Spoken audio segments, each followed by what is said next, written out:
Fact of the day. Fact of the day. Hello, hi, and welcome to Fact of the Day with me, Mark Lotsu.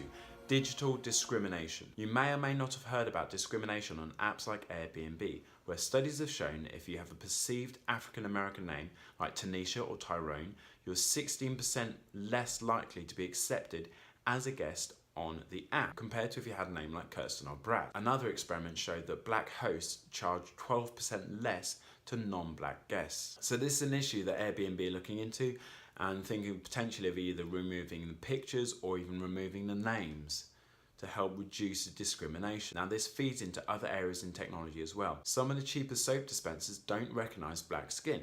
So if you're white and you put your hand underneath it, then the soap is dispensed.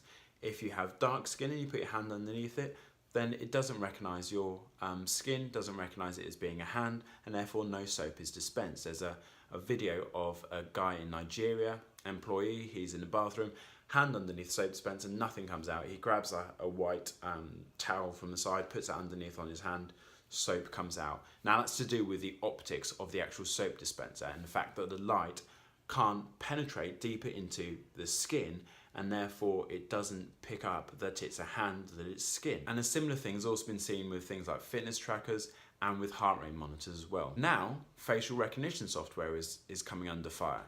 And facial recognition software is amazing at guessing exactly your gender if you are a white male. So some work at MIT, Massachusetts Institute of Technology, they looked at 3 different software systems, one by Microsoft, one by IBM, and one by a Chinese company called Megvii. It was able to accurately identify white-skinned men 99% of the time, but the error rose from 1% all the way up to 35% for dark-skinned women. The issue here is that facial recognition software has been used in lots of different situations by the police to identify people within the crowd, and also by pieces of software to tag people in photos. And this can then lead to ingrained bias in systems like police stop and searches. If the facial recognition software isn't able to recognise the differences between individual people, more people with dark skin will be picked up more often as a possible suspect. Now, technology isn't racist. The bias comes from the data that the technology has been trained on. One study shows a widely used dataset is 75% male and 80% white. Anupam Chandler, a law professor at the University of Davis in California, said, by pretending we're colorblind,